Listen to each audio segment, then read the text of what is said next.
Hello, I am Dr. Holly Hampe. I am the Program Director for the Health Service Administration Program at Robert Morris, and this is our Day in the Life interview. And today we have the opportunity to speak with Anne Mitchell. She's the Director of Patient Safety and Regulatory Affairs at St. Clair Hospital. Welcome, Anne. Thank you, Dr. Hampe. It's an honor to be here. Well, we're glad to have you here, and the students are going to be really excited to hear about your career. You're a Director of Patient Safety and Regulatory Affairs at St. Clair. How did you get there? Well, the thing I would say to your students first then is whatever path they have mapped out for themselves, be very prepared to do something entirely different. Because that's true. I believe you would say I would say that thing. Also. I would agree with you. Yes, but truly, I had years of nursing. I first came out of a hospital school and very quickly got my bachelor's of science in nursing, and that's from La Roche College. And so I started there, and many years in a neonatal intensive care unit. And trying to broaden a little bit, I went to Children's Hospital and worked with surgical infants. From there, adult cardiac, and then some perioperative, operative really, and then post-op PACU. And it was in the PACU department, which is the post-op recovery room. People call it sometimes the recovery room, that I was doing a whole lot of project work. For whatever reason, we weren't getting a lot of infant admissions. So my director gave me a lot of projects, and I just loved it. I would do research for her. And at one point, she came to me and said, you know, there is an opening, they don't come up very often, in risk management. And that was kind of the old school word, risk management. And I said, well, I'm not sure really what that is. It doesn't sound very interesting at all.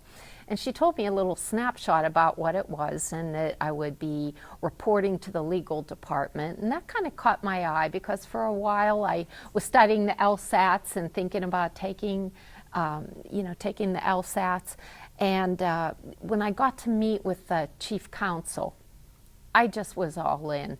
I nearly begged for the job because it just felt that right. So I did years of what we called risk management, moved through to broaden into regulatory affairs, much like yourself. And the two are really soup and sandwich, aren't they? It's hard to do one without the other. True. And then it really, progressed, and we all, I think, honor the science of it a little bit more now as that being patient safety.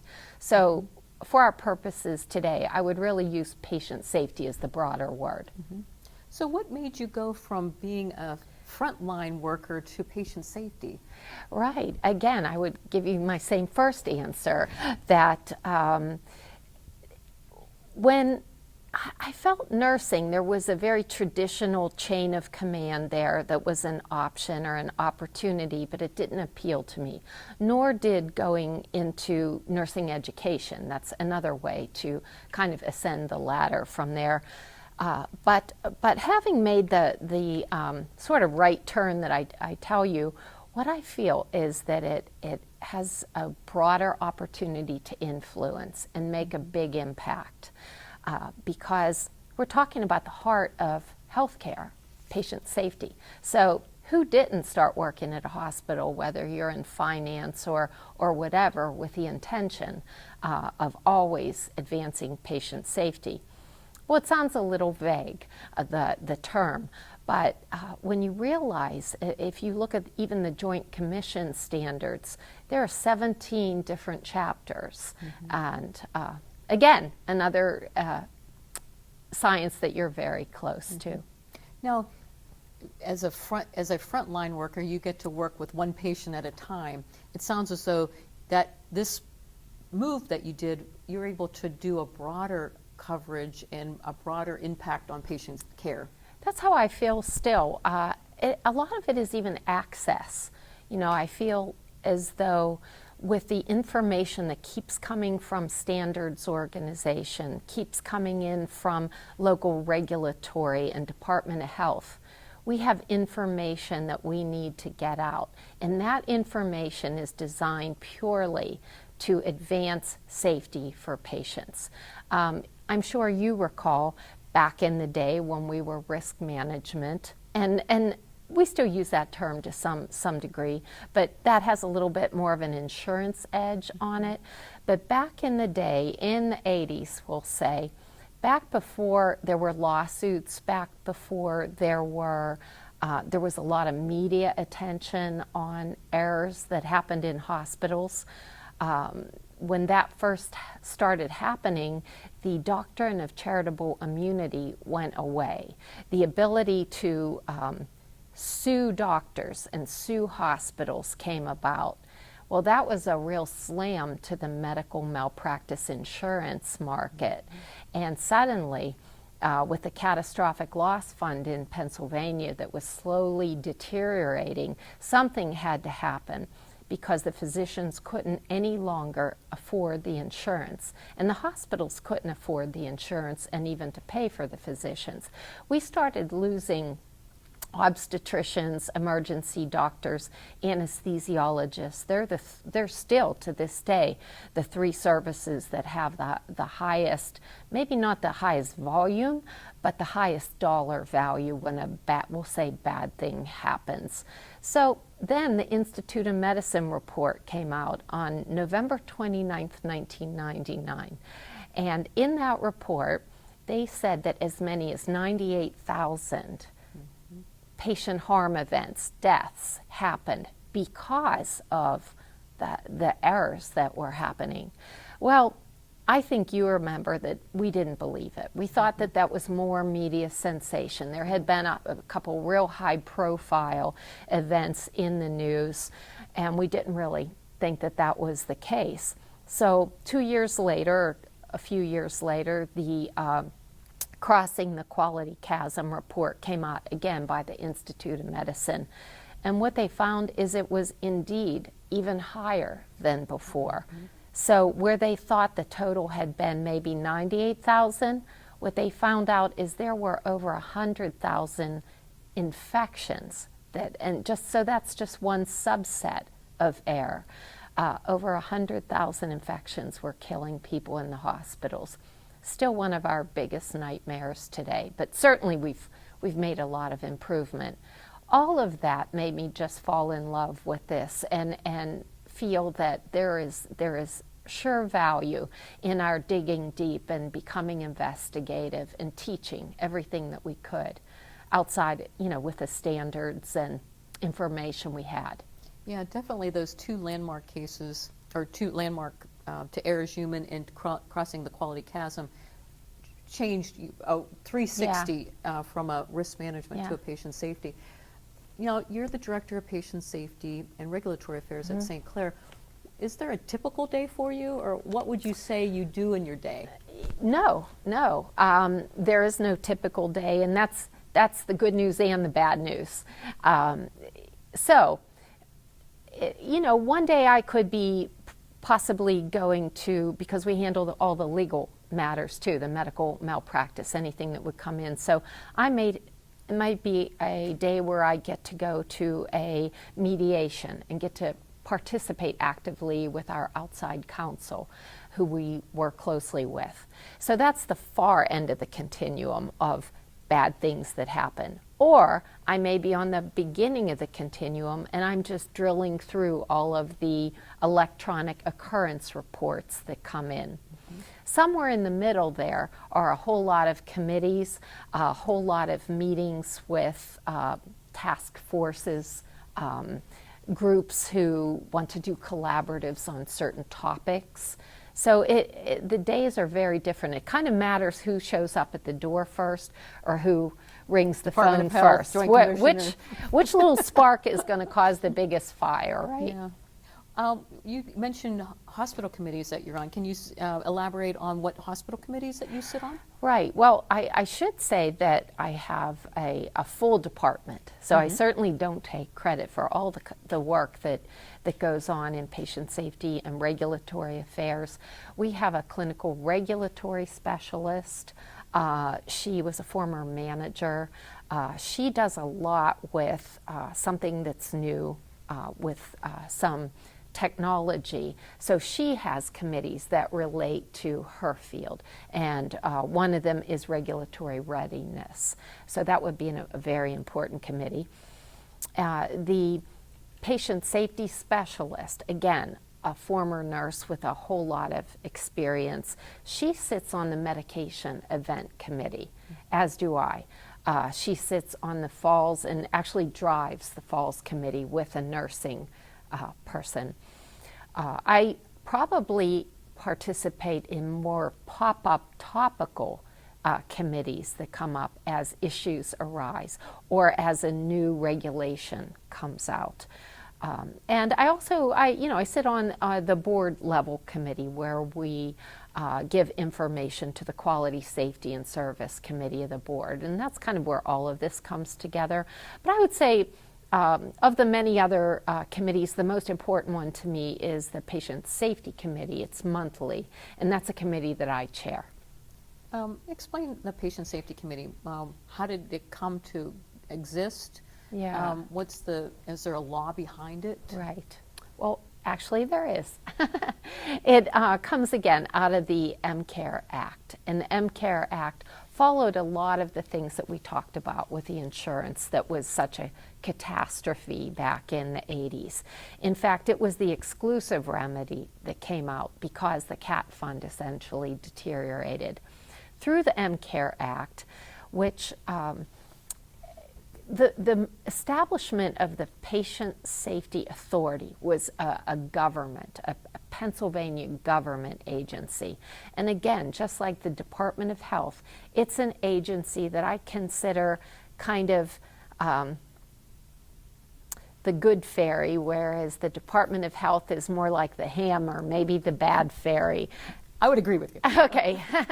And so the good fairy collects, I'm not making fun of it because it's really important, but they collect all of those occurrence reports, the 100 occurrence reports that come in from all of our areas every time there's any kind of incident, which we'll talk about in a minute, or serious event, or infrastructure failure. And we won't spend a lot of time, but I think if you think of all of them on a continuum of a little bit of harm to greater harm being a serious event, where a patient in a hospital has a harm event that is somehow unanticipated and comes because of the care or the absence of care that they had. So all of these wrap up into reports to the Patient Safety Authority. And our promise in this MCARE Act is that we will follow all of the rules. So we have a patient safety officer who chairs the monthly patient safety committee. We have at least 3 healthcare workers on that committee. We have at least 2 community members always. Actually, we have 3. They're actually winter birds, so we have to hope that in the winter that we get at least 1 or 2 out of the 3. But they attend, and we have every department, every division represented. I have almost all of the vice presidents and C-suite. We have strong attendance at this Patient Safety Committee, and there we report in all of our events, incidents, serious events, and what I said, infrastructure. Think of things mostly about the building, boiler issues, electric issues, maybe power interruptions, that sort of thing. So I won't detail that, but sometimes they're very important too. All of those wrap up, come together, and our commitment is to show in that committee what we've done to address all of those things. And certainly not we, our department, but in collaboration with the entire hospital, frontline through C-suite. And the COO, who when I was hired, the question that I had when I wanted to know whether I wanted to go to St. Clair was, and where does patient safety stand on your multi-priority list? And he said, well, it's obviously job one. And I have to say I've believed that for the 6 years I've been there. I believe that the whole organization, and through evidence of our recent culture of safety survey, we certainly found things that we need to improve, but the number one thing that was consistent across all departments is they believe we have a culture where they can report issues without any fear of retribution. Perfect. You say MCARE. What does MCARE stand for? Oh, see, it's, you go ahead. Medical Care Availability Reduction of Error Act. Now, right. Whenever, so I guess it's medical availability and reduction of error. So there's two things that are going on with that act, correct? There's, trying to, get more doctors covered because you're talking about the insurance side of things, and then you're talking about reducing the error. So two of those together, Pennsylvania thought was important to keep those together, correct? That would be the heart of it, yes. So, so Pennsylvania really took a strong stance, or many, and compared to other states, that they were pretty much the forerunners, correct? Yes, I think Minnesota was right up there with us, but Florida too, maybe. At this point, the Joint Commission expects that you will have a patient safety organization of some sort. But I think it's been healthy. I think that they do a bulletin for us every few months, and they tell us what they're seeing in the area, what trends. Because I think trend spotting is one of the most important things, staying ahead. Instead of every part of the organization learning things separately, you get to get out ahead of things. So it's like not reinventing the wheel. So if you hear somebody else, another hospital having an event, that you can look at and say, that's right. I want to proactively look at this. Now, you've talked about serious and sentinel events. What is can you give us an example of a serious event and something, what happens when you get one? Well, you mentioned sentinel too. So for our purposes today, we'll think of serious events as being within the MCARE context. Whereas sentinel events, it's a term used pretty exclusively by the Joint Commission.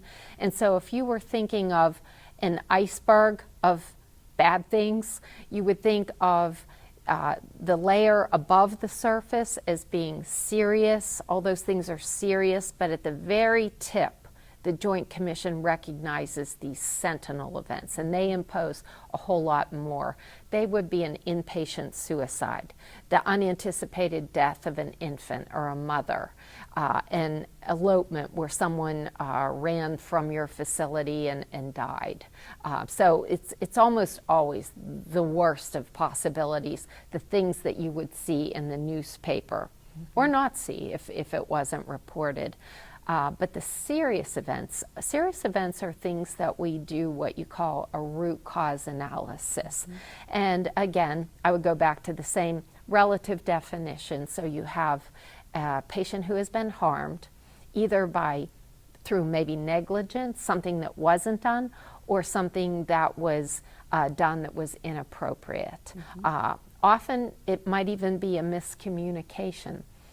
Not necessarily bad people, it could be multiple people thinking in a very compartmentalized way, doing their particular piece, but not realizing the gaps that exist. A patient could come in, we'll say, to the emergency room for pneumonia. They could be sent up on the right, the chest x-ray, everything good. They get sent the antibiotics they needed. They end up waking up in the morning on a nursing unit. They think everything is good, but the patient could go into a grand mal seizure if nobody picked up what the medications are that patient needed. That would be an example that we would sit and work on. I know that would be something that has happened in many hospitals when you just don't recognize the importance of medications other than what's needed in that particular hospital visit. You know, patient care is so complex right now. There's just so much going on with a patient, comorbid conditions, they call it, when they have diabetes, they have heart disease, they have kidney failure. All these things come together, and you have to recognize the whole patient. But it's easy to compartmentalize in a very small admission point. You may have a surgery, but you just have to focus the entire time. But patients can come in from nursing homes very sick, not have what we need to be able to do our jobs. So these are the things that we weed out in the root cause analysis. We bring all of the involved departments together in a way that's non-punitive. And we sit, and I try to always bring, you know, food. When in doubt, just bring food. And let everyone know in the beginning, this is an information that's not going to be discussed outside of here, except to improve care. And we're looking at changing processes. Nobody here, there's no bad people in these. And I think that when the To Err is Human first came out, Dr. Hampe, I think all of us thought, find the error, find the squeaky wheel, find the problem person in these. If you go back to writing your name of the error, you know. But what we really know, and this is the science, is it's not the people, it's the systems we set up. If you dug deep in that medication issue, what you might find there is the patient did come in, get a list from the family that was incomplete. The pharmacy wasn't open in the middle of the night. They couldn't have found that information. What could we do better? Well, perhaps we thought, well, in the morning when the family came back in and we went over it with them, maybe, you know, we could have found a little bit more information.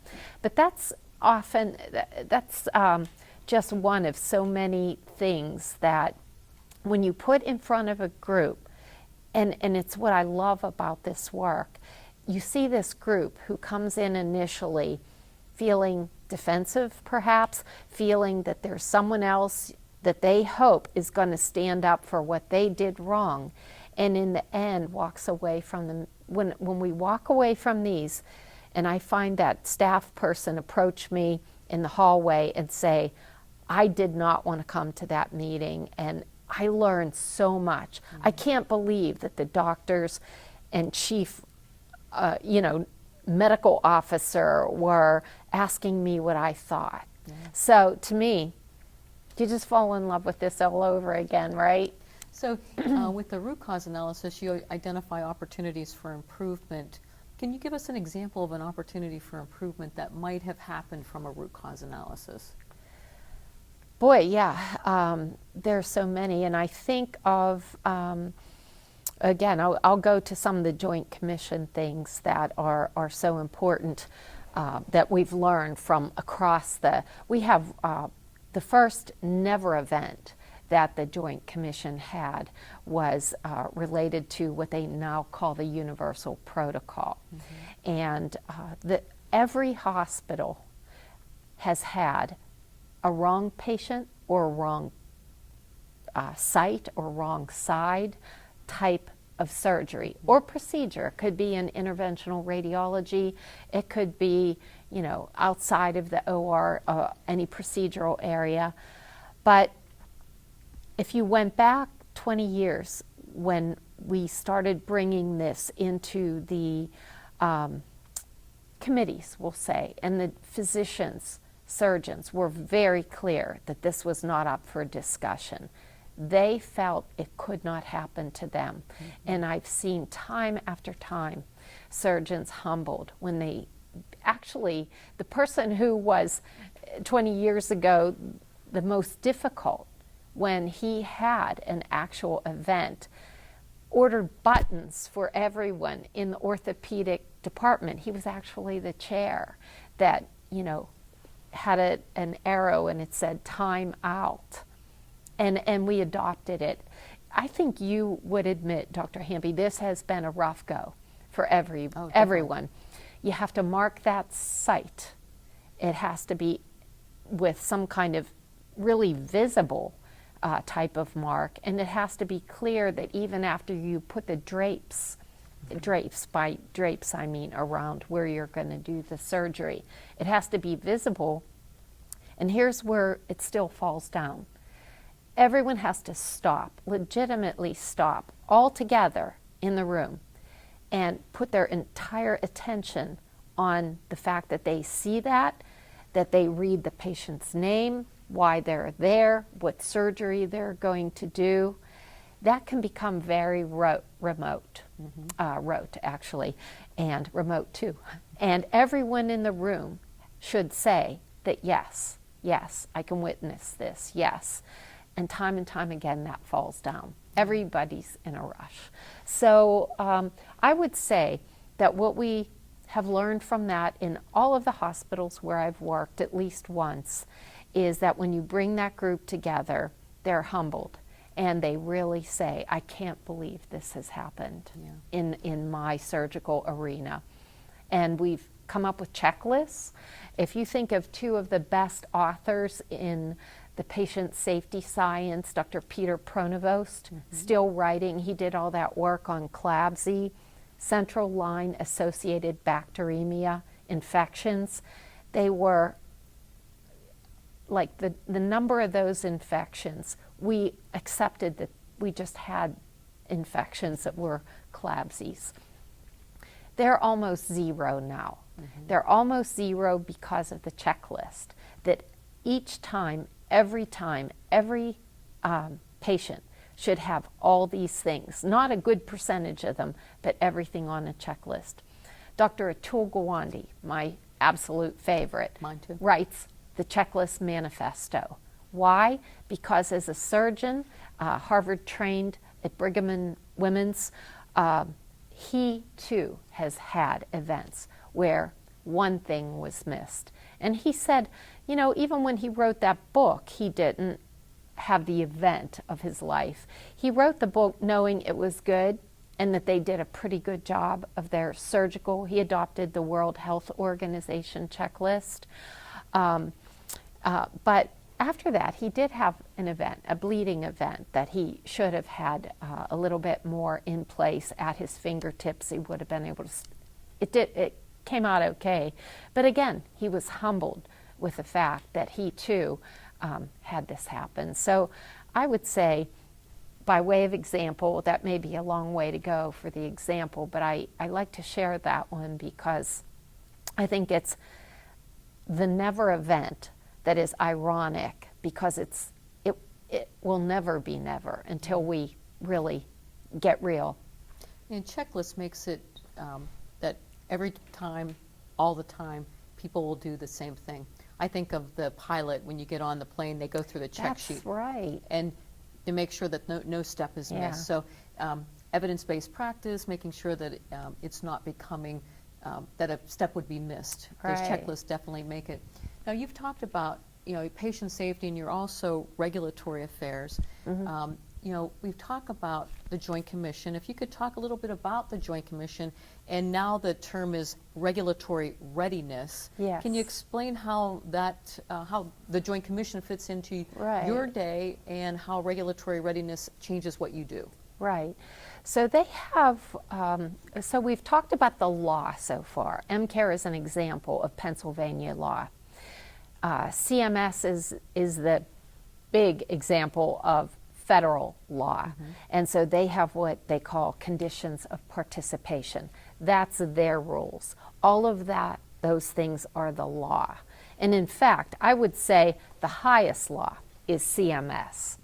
And the Joint Commission has what they call deemed authority to come into our hospital and on behalf of CMS, the highest authority. And very few organizations have that. That's why we subscribe to the accreditation, not the law, but an accrediting body like the Joint Commission. We want to make sure that we search for the highest. So the CMS says, yes, they can come on And if they say you're good enough, we say you're good enough. So we serve all those masters with pretty much what has finally become an aligned set of laws and practices, regulations. So, as I said earlier, there are 17 chapters, and that it can be anything. I certainly can't name them all, but they would be things that are non-clinical, like human resources. Wave testing would be a lab, test.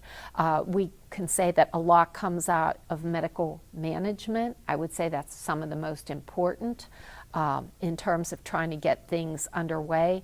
And provision of care is this huge, mostly nursing chapter. So again, without going into all of them, within each chapter there are standards. And those standards are like the hospital Bible. And within the standards are what they call elements of performance. So the big rule, which is global, sometimes not easily measurable, within them are the elements of performance. And that's where the rubber meets the road. So when the regulatory specialist in my area takes her Joint Commission Resources Tracer electronic template, which is on her iPad, and goes unit to unit twice a year along with the manager and goes through every element of performance that's relative to that area. She will then give them a written report card twice a year. At first I wondered, well, how will they buy into this? Well, they've now adopted this technology on all of their iPads. So they too can stay up to date with us. And if they don't understand one, because they'll do this in between her visits. But that's kind of how we make the Joint Commission standards and elements of performance a live, living, actionable way that we can say, where are we hurting? Because we have areas we're hurting. And how can we help new managers come in and be able to understand the importance of hitting the ground running, not letting anything lapse, whether it's monitoring restraints, that's a very important issue. We must be able to show what we're doing on national patient safety goals. That's a whole nother chapter. Some of those are things like patient identification, get the right patient in the room, have the right lab slip, have the right labeled test tubes, have the right. So that would just be one of the national. I wish we could do a whole thing just on. I could talk forever on the Joint Commission. And the Joint Commission, you and I have lived through where you know when the Joint Commission's coming. Now it's unannounced, so it's so important that you keep up to date on things. That's it's not right. like waiting for 3 years for the Joint Commission to come Right. back, because between 18 months and 3 years they can come back at any time. That's so right. The readiness part, not waiting for the next Right. survey, but for the next patient.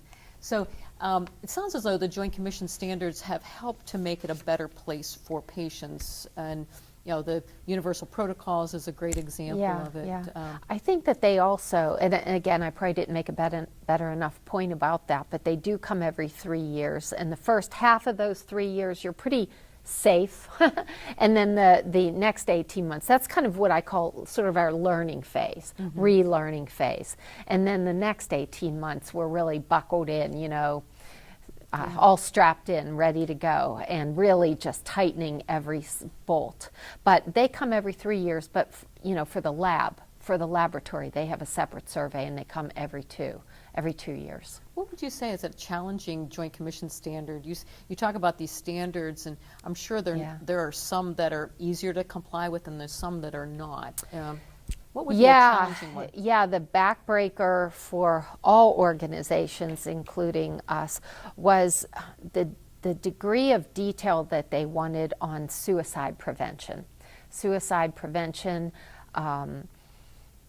was so strict because actually they had 3 separate sentinel event alerts on that through. Now it's become such an important issue that they have a sentinel suicide portal that all the organizations have to subscribe to.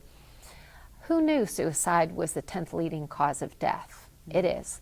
There's over 50,000 suicides per year in the United States. So for that reason, what they've learned is that as a last ditch, patients come into the hospital. They're not often forthright about it, but they're making their last effort and for help, even though they may not say so. But suicide is apparently something that has happened in a lot of hospitals.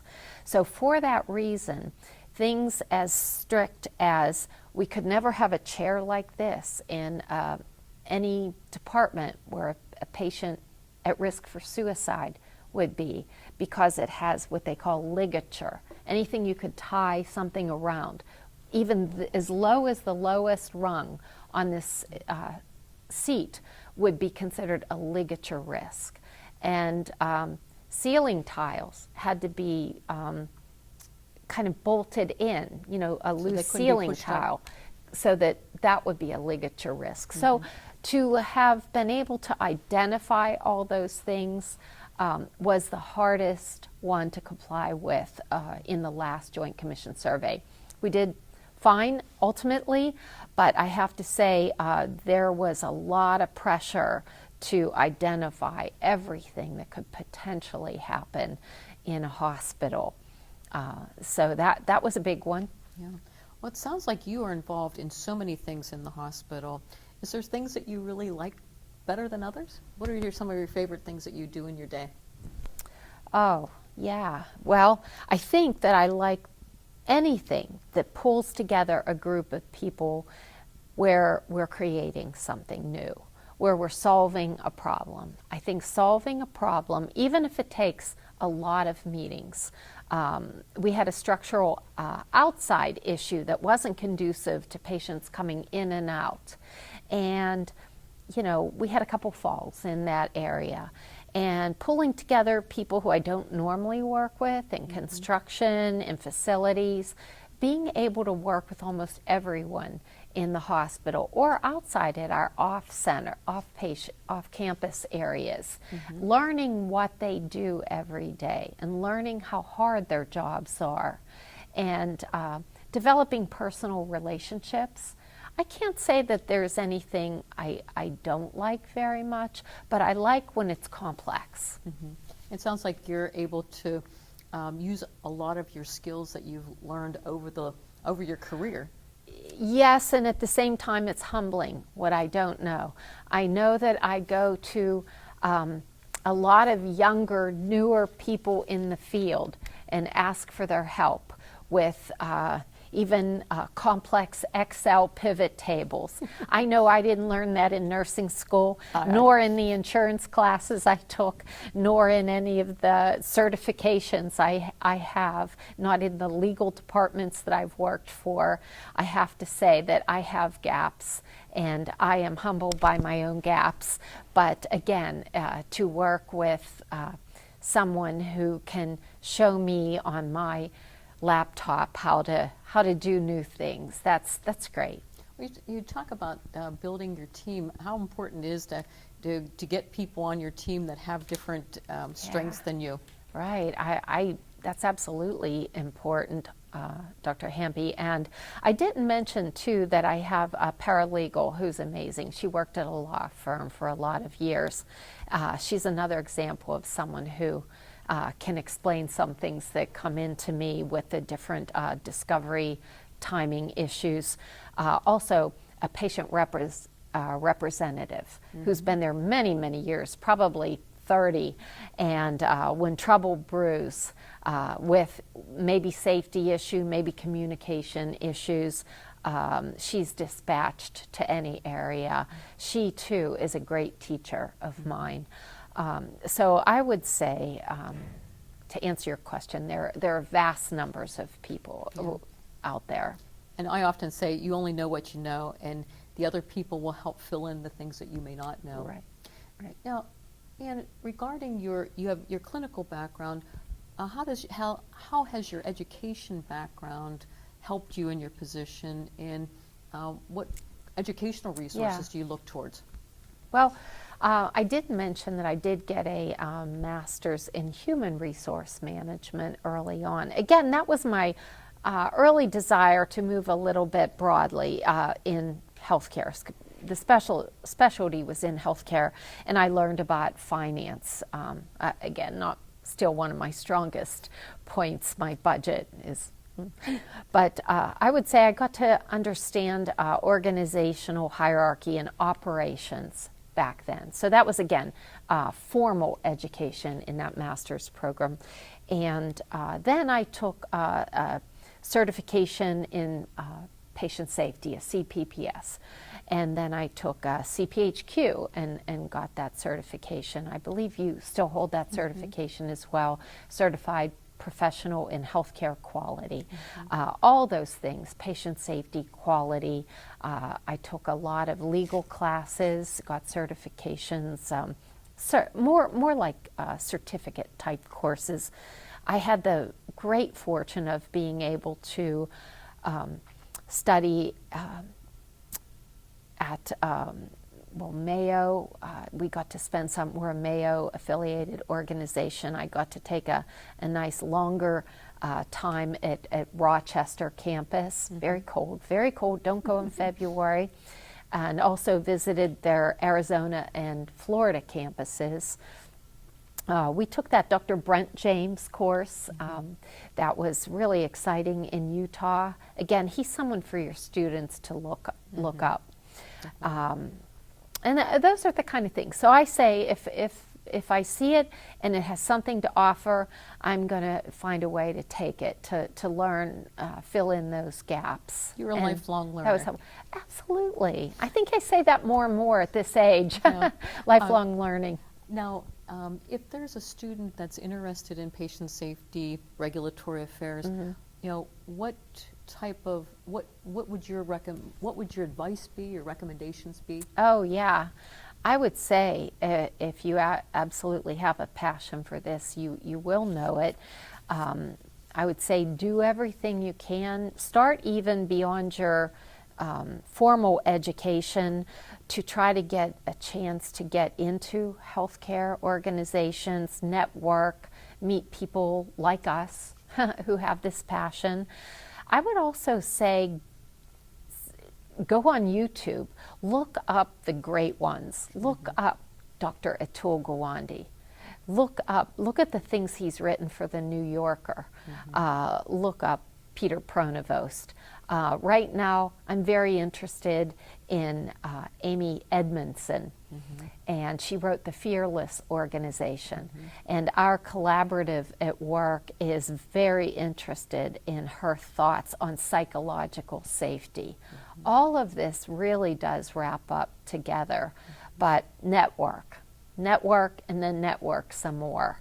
And if you find a blockade, or you find an area that a piece of it that's not so interesting, go somewhere else. Go to the next thing, because this is wide open territory. Does someone need to have a clinical background to be a patient safety specialist, officer? I would say that most people I know do, but I don't think it's absolutely essential. One of the people who helped me so much as I came along was in the insurance field, and he was the absolute best investigator, and I often wondered how he came about to have the kind of knowledge he did, and spoke so freely with medical terminology, because you do have to be able to sit down with someone who's experiencing something and understand what they're saying. The physician isn't going to stop and explain in detail to you what goes on in that surgery, but you can do that homework later too. But yes, you can learn and not be a formal nurse, but I do think you've got to take those medical terminology courses. You should take some anatomy and physiology courses. You should take some certifications where you can find them, which will just bring you closer to the patient, the patient experience. Our patient representative has a social work background, and she can talk patient safety with the best of them.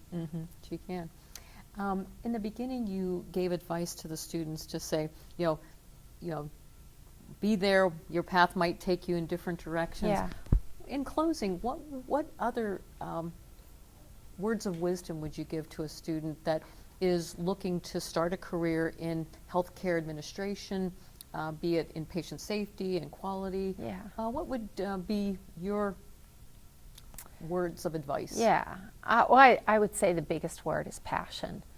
If you find early on that it's not what you thought it would be, go with your passion. Find something you feel passionate about, that you're willing to say that, oh my gosh, the day has gone so fast. I thought it was noon. It's 5. I'm gonna stick around here until I get this done. You have to want this, and I think you have to have compassion. You have to want to go into the room, whether you're taking charge of a committee, whether you're encouraging people who are afraid that the Joint Commission is coming and they're not ready, whether you have an angry physician. I don't know why I had to make the physician the angry one. It could be anyone. But you have to say, I'm going to approach this like I'm going to make it better. Like this is almost like a game. We're going to get to the heart of this and come out on the other side of it better. We're going to bring our best self. So it's not a job, it's a career. Yeah, it is. Yeah. Perfect. And thank you very much for coming in today. And I am sure that the students are going to really enjoy hearing your story. And you can see your passion in what you're talking about. And wish you the best in your career at St. Clair. Thank you. Thank you, Dr. Hamby, for having me. Thank you. And thank you very much for watching this. And stay tuned for future topics. Thank you.